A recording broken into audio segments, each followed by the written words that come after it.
Seja bem-vindo ao 10º vídeo da série Pecados de Desassociação.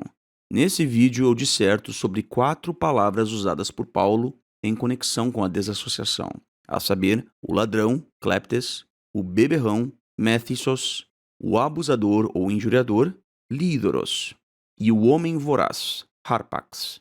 Conforme eu mostrei no vídeo 3 dessa série, quando o assunto é a desassociação, a Bíblia não apresenta ações que, se cometidas, resultarão na desassociação do membro da congregação. Mas a Bíblia apresenta personalidades que devem ser expulsas da congregação. Assim, Paulo fala que o ladrão, o beberrão, o abusador ou injuriador e o homem voraz devem ser excomungados. É interessante esse fato de que Paulo está listando personalidades e não ações. Por quê?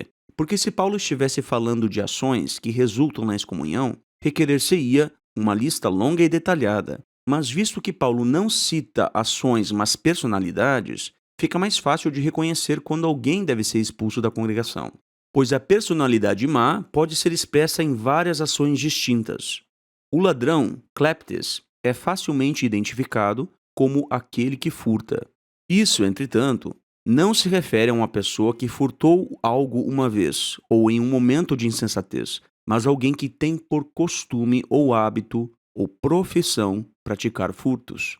Por exemplo, digamos que um cristão trabalhe de caixa de supermercado. Ele está enfrentando um problema financeiro. Talvez precise de dinheiro para comprar um remédio. Então ele furta certa quantia de dinheiro do caixa e é descoberto. Ele cometeu um pecado sério. Ele até trouxe vexame sobre o nome de Cristo e de Jeová. Mas ele não é um ladrão. Pelo menos não ainda. Agora comparemos isso com o caso de Judas Iscariotes. A Bíblia diz que ele, abre aspas, cuidava da caixa de dinheiro e roubava o dinheiro que era colocado nela. Fecha aspas. Ao contrário do exemplo anterior, Judas tinha o hábito de furtar conforme é visto pelo tempo do verbo. E isso fazia dele um ladrão. De forma similar, se um membro da congregação for praticante de furtos, assaltos, roubos, ele deve ser desassociado. Paulo também menciona o beberrão como alguém que deve ser expulso da congregação. Sabemos que a Bíblia não condena o uso moderado de bebidas alcoólicas, pois Jesus não apenas fez vinho, como também bebeu vinho. E nós lemos isso em Mateus 11:19. Abre aspas, o Filho do Homem veio comendo e bebendo. Todavia dizem, eis um homem comilão e dado a beber vinho, amigo de cobradores de impostos e pecadores. Não obstante, a sabedoria é provada justa pelas suas obras. Fecha aspas. Portanto, Jesus foi até mesmo acusado falsamente de ser um beberrão porque ele bebia vinho com moderação, assim como todos bebiam naquela época. Assim, a Bíblia não condena o uso moderado de bebidas alcoólicas, pois até mesmo Jesus bebia vinho. Mas agora voltando ao assunto dos pecados de desassociação. A tradução Apostolic Bible Polyglot verte a palavra methissos por pessoa intoxicada, em vez de beberrão. E essa é uma tradução interessante. Tenhamos em mente que o foco das palavras de Paulo não está naquilo que o beberrão ingere, a saber, o álcool, mas aquilo que o beberrão se torna quando bebe, a saber, intoxicado ou drogado pelo álcool. Então, se uma pessoa ficar intoxicada, drogada por maconha em vez de álcool, ou seja qual for a droga, o resultado é o mesmo. A pessoa fica intoxicada ou, no linguajar popular, chapada. Assim, um drogado, seja pelo álcool, seja por maconha ou por qualquer outra droga, deve ser desassociado. É importante esclarecer que não é o vício em algo que deve resultar na desassociação da pessoa, mas a intoxicação.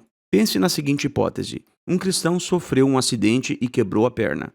Ele fez algumas cirurgias, mas a perna dele jamais ficará plenamente curada. Ele sofre de dores crônicas e deve tomar analgésicos fortes para poder ter uma vida pelo menos digna, uma vida que não é tão dolorida. Agora ele é dependente fisicamente e psicologicamente dos analgésicos.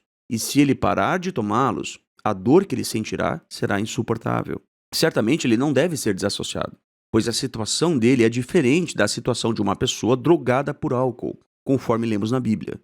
De forma similar, se um cristão usar de forma controlada algum remédio feito à base de maconha ou outras drogas, mas ele não está usando para fins recreativos ou para ficar chapado, A desassociação não se aplica ao caso dele. Então, só para reforçar, Paulo está falando aqui da pessoa que fica intoxicada, que fica chapada ou drogada pelo álcool. E, evidentemente, isso também se aplica a todo tipo de intoxicação, seja por álcool, cocaína, maconha, heroína, qualquer outra droga. A terceira palavra analisada aqui é lídoros, que pode ser traduzida como abusador ou mesmo injuriador. O erudito Albert Barnes, em Notes on the Bible, explicou essa palavra. Abre aspas. Um homem vergonhoso, um homem de palavras grosseiras, duras e amargas. Um homem cuja característica era abusar dos outros, difamar seu caráter e ferir seus sentimentos. É desnecessário dizer o quanto isso é contrário ao espírito do cristianismo e ao exemplo do Mestre, que, quando injuriado, não injuriava. Fecha aspas. Essa palavra grega se refere a uma pessoa que abusa dos outros com palavras. Essa palavra se refere a indivíduos que insultam severamente a outros, caluniam, amaldiçoam os outros. Evidentemente, o foco das palavras de Paulo não está no método verbal de abusar dos outros, mas no abuso. Por exemplo, se o marido cristão, que é membro da congregação, tem o hábito de abusar verbalmente de sua esposa, chamando-a de nomes ou mesmo fazendo ameaças, ele deve ser desassociado. Entretanto, seria incompreensível que alguém defendesse que o marido não deve ser desassociado se ele abusa fisicamente de sua esposa, talvez batendo nela. De fato, a palavra que Paulo usou tem o sentido primário de um abuso verbal. Mas, coerentemente, podemos entender que abusos físicos são tão perversos quanto ou até piores que o abuso verbal. Então, o foco da mensagem inspirada não está na forma como o abuso é feito, mas no abuso em si e nos efeitos que tal abuso terá sobre os outros. E em complemento a isso, Paulo também usa a palavra harpax, que significa voraz, e se refere a um bandido, alguém que tem fome por tomar o que pertence aos outros, alguém que usa da violência para tomar à força o que é do outro. Nós lemos isso em Mateus 7,15. Abre aspas. Acautelai-vos, porém, dos falsos profetas, que vêm até vós vestidos como ovelhas, mas interiormente são lobos devoradores. Harpax. Fecha aspas. Notamos aqui o sentido claro de harpax, devorador, voraz. Esse tipo de pessoa é aquele que, embora em alguns casos até tenha a aparência de uma boa pessoa, é um predador por dentro, um lobo, devorador. Um exemplo claro de um homem voraz é aquele que abusa de uma criança, por exemplo. E isso, sem dúvida, é algo com o qual todos nós vamos concordar, que um homem que faz isso com uma criança é um homem voraz. Conforme nós vimos no vídeo número 5 dessa série, a palavra pornia significa sexo ilícito, e ela se refere às relações sexuais fora do arranjo marital. Conforme eu já provei várias vezes nos vídeos anteriores, não existe essa história de pornia sem sexo que foi inventada pelo corpo governante. Então vamos analisar alguns eventos hipotéticos aqui e façamos uma reflexão sobre essas hipóteses. Por exemplo, imagine que dois jovens apaixonados estão sentados no sofá da sala. Eles se beijam apaixonadamente. Então o rapaz se anima e ele toca no seio da menina. Nós sabemos que isso não é próprio para dois namorados. Eles estão indo além do que eles deveriam ir. E não apenas isso, eles também tocam nos órgãos sexuais um do outro, mas param por ali. Eles não vão além disso. Então eu faço a pergunta: será que eles são culpados de sexo ilícito, de pornia? Responda. Bom, se você disser que eles sim são culpados de pornia e que isso que eles fizeram é pornia, você vai ter que provar na Bíblia. Você consegue provar que o que eles fizeram é pornia segundo a Bíblia, não segundo o que você acha, não segundo o que você entende, não segundo o que você acha que é lógico, que parece lógico para você, não interessa o que você acha. Eu quero que você me prove na Bíblia. Você consegue provar isso na Bíblia? E a resposta é não, você não consegue provar isso na Bíblia, porque a Bíblia não faz essa relação entre esse ato ou esses atos e a palavra pornia. Ah, irmão, mas eu acho que isso é pornia. Irmão, faça o seguinte, se você acha que isso é pornia, você escreva a sua opinião num bilhete, vá na frente do espelho e leia e persuada a única pessoa no mundo que se importa com o que você acha, você mesmo. Porque ninguém, além de você, se importa com o que você pensa.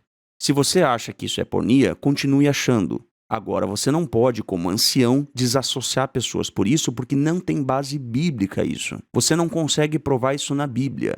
Então, se esses jovens estão numa comissão judicativa com os anciãos, e os anciãos perguntam para ele o que eles fizeram, eles dão os detalhes para os anciãos, veja que situação constrangedora. Os anciãos vão ter que perguntar todos os detalhes da história. Então, imagine, irmão, quão constrangedor isso é para a pessoa.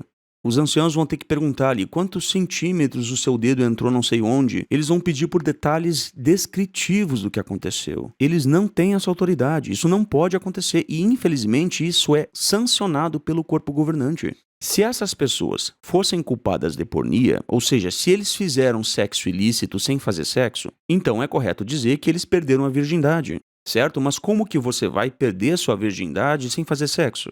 Ô fulana, você é virgem? Não, infelizmente eu perdi a virgindade no sofá da sala, plenamente vestida, quando eu toquei no órgão sexual do meu namorado. Meu irmão, que conceito absurdo isso! Eu repito, se você quer acreditar que isso é pornia, que as descrições bíblicas não são suficientes e que você tem o direito de descrever pornia da forma como você quiser, faça isso para si mesmo, faça isso na frente do espelho. Você não tem esse direito de impor as suas definições de pornia, definições que a Bíblia não faz, para as outras pessoas e desassociá-las por isso. Não é direito seu, meu irmão. Se você é ancião, entenda isso. Não é direito seu. É claro que isso é errado. É claro que o que esses jovens fizeram nessa hipótese, isso já aconteceu, já ouvi relatos disso, tá bom? Mas é claro que o que eles fizeram aqui é errado. Eles pecaram, sem dúvidas. Mas esse pecado não se encaixa biblicamente na definição de pornia. Se os jovens confrontarem os anciãos e pedirem uma prova bíblica de que o que eles fizeram é pornia, os anciãos vão comer vento, porque não tem como provar que isso é pornia biblicamente. E uma prova disso é que as pessoas que cometeram isso ainda são virgens. Não há como você ser culpado de pornia e continuar virgem. Pois bem, mas agora imaginemos outra situação. Imagine que um homem seduz uma criança e a moleste. Talvez por tocar em suas partes íntimas, beijá-la. Talvez ele mesmo agrida a criança e ameace a criança, se ela contar algo para alguém. Mas ele não chega ao ponto de fazer sexo com ela. Embora nesse caso pornia ainda não tenha sido cometida, tal homem é de fato ímpio, perverso, voraz, pois ele toma à força a inocência de uma criança.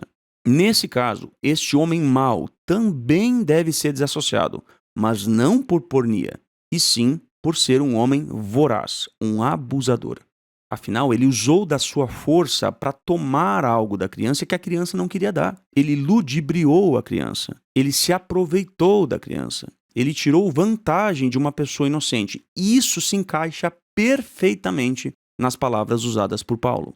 Então, aqui nesse vídeo eu concluo a lista de palavras usadas por Paulo na primeira carta aos Coríntios, capítulos 5 e 6. No próximo vídeo eu vou dissertar sobre Tito 3:10, onde Paulo acrescenta mais um tipo de pessoa a ser expulsa da congregação, a saber, o homem herege, ou o homem que promove uma seita. Não perca o próximo vídeo, pois é o mais importante dessa série.